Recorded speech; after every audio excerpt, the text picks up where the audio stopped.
It's everyone's friend, it's Tyler. It's everyone's friend, it's Tyler. Hey guys, Tyler here. This is part 2 of my reaction to the opening of the Olympics. If you guys have not seen part 1, by all means check out this video right here. And so without further hesitation, let's respond to a video that I found to be interesting to respond to. You've called the display a, quote, gross, flippant mockery of the Christian faith. What was your reaction when you first saw this? Well, I was shocked and dismayed. I just came from Indianapolis. We had this marvelous celebration of the Eucharist. 50,000 Catholics descended upon Indianapolis to give, worship to the Lord. And at the center of that was the Eucharist. And then to see, and I turn to the Olympics with great interest. I love sports. I love the Olympics. I turn with great interest and I see this clear mockery of the Last Supper. And for Christians, the Last Supper, when Jesus, in anticipation of his death, gives his body and blood to the world. I mean, we're at the center of Christianity. And to see, drag queens and so on cavorting in imitation of Da Vinci's Last Supper, how could Christians not construe that as a slap? I was shaking my head at as I heard some of the reporting there, all the emphasis on inclusivity. Yeah, I guess everyone's included except for Christians, except for believers. They can be mocked and marginalized and made fun of all you want. We saw the same thing last year with the LA Dodgers controversy. So, I know I have very little patience for that, the great avatars of inclusivity, but are just brushing aside Christians. I think the main problem that people have on this particular issue is the fact that they come to the conclusion that everything must evolve around Christianity. However, that's not necessarily the case for the context of the Olympics. Everybody must know at this point that the Olympics actually has Greek origins and it's not necessarily something created by Christianity. So that right there should be like a sign of things to come. And so within the context of the Olympics, there's going to be Greek references for that particular culture, including the deities that the Greeks used to worship back then. There is no denying that everybody and their mom knows about this famous painting that was done directly by Leonardo da Vinci. And of course, everybody knows it was actually based upon the testimony as told for the case of the Last Supper for the Gospels. However, within the context of Greek society, there were actually similar things that basically predates the whole entire Last Supper that we actually know today. Within the context of ancient Greco-Roman society, we do in fact have a lot of pottery when it comes down to how exactly the Greco-Romans sat down. And basically, this is like some images right here to give you guys an idea about the mannerisms that they had done in the past during that time period. But as far as ancient stories are concerned, there is something that is known as the Library of Apollodorus. The Library of Apollodorus is by far the oldest collection of Greek mythology that we have, besides the Odyssey, the Theogony, as well as the Iliad.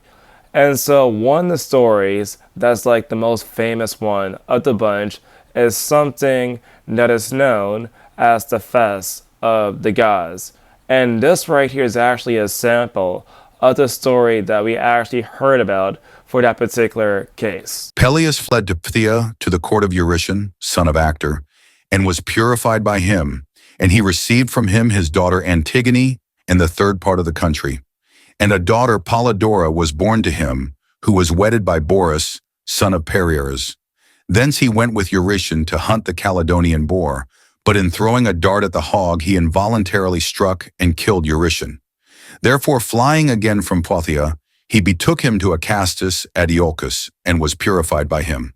And at the games celebrated in honor of Peleus, he contended in wrestling with Atalanta, and Astidamia, wife of Acastus, fell in love with Peleus, and sent him a proposal for a meeting, and when she could not prevail on him, she sent word to his wife that Peleus was about to marry Sterope. daughter of Acastus, on hearing which the wife of Peleus strung herself up. And the wife of Acastus falsely accused Peleus to her husband, alleging that he had attempted her virtue.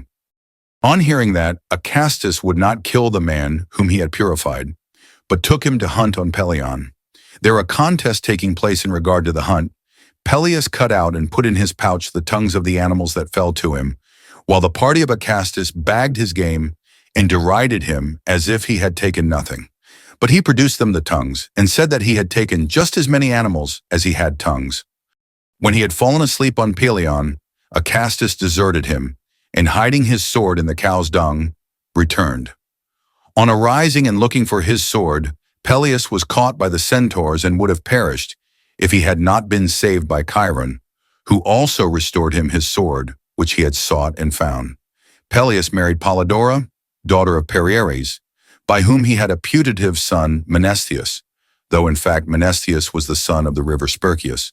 Afterwards he married Thetis, daughter of Nereus, for whose hand Zeus and Poseidon had been rivals. But when Themis prophesied that the son born of Thetis would be mightier than his father, they withdrew. But some say that when Zeus was bent on gratifying his passion for her, Prometheus declared that the son born to him by her would be Lord of heaven, and others affirm that Thetis would not consort with Zeus because she had been brought up by Hera, and that Zeus in anger would marry her to a mortal.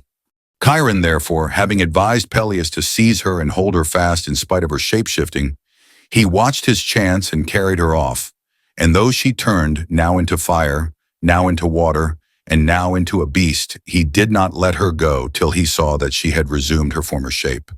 And he married her on Pelion, and there the gods celebrated the marriage with feast and song.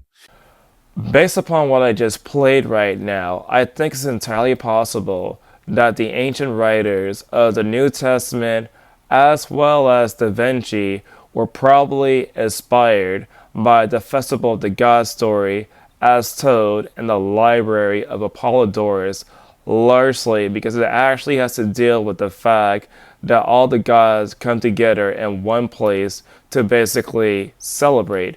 Another example of this comes directly from the story that is known as the Satyricon, in which basically, again, according to the story, more or less there were many people that were gathering together at a table. Additionally, there has been an interview that was done by the main choreographer, Thomas Jolly, about what exactly was the motivation behind making the whole entire presentation with the table. And the other subject that caused a lot of reaction was this scene, in any case this dinner, which many people likened to the scene, without knowing if that's really it. I don't know. Still not. This is not my inspiration. Besides, I think it was pretty clear there is Dionysus who arrives on this table. Dionysus who is there, why? Because he is first of all the god of the Greek mythology of the party, and the painting is called Festivity. God of wine, who is also one of the jewels of France, and father of Sequana. Sequana, who is the goddess who is connected to the river, the Seine. And the idea was rather to make a big pagan festival linked to the god of Olympus. Olympus, Olympism. Yeah. And you will never find in me, neither in me nor in my work, any desire to mock or denigrate anyone. My final example is the case of Dionysus, which, by the way, was featured on the official photo of the Olympic Games. And essentially what we do know, based upon the historical record, is that there was something that was known as the Bacchanalia, in which many followers of Dionysus partake like a lot of crazy stuff. For example, they would actually drink a lot during that time period. Allegedly, they were partaking orgies and like a lot of crazy stuff that was going on during that time period. What I'm trying to say is basically this. The main reason why that particular presentation look exactly like the Last Supper painting is largely because more or less the ancient Greek sources predates Christianity, and so there's going to be crossovers, similarities between Christianity and ancient Greek religions. And so that includes the stories that we actually know from the Bible and the cross parallels of Greek stories and biblical stories, or traditions that Christians practice that the ancient Greeks would also practice back then. And so that's why there's direct parallels between the two things when it comes down to the Last Supper as told in the Gospel in that particular famous painting by Da Vinci. But what do you guys think? Tell me in the comment section down below. And as always, I'll see you guys next video. It's everyone's friend, it's Tyler. It's everyone's friend, it's Tyler. It's everyone's friend, it's Tyler.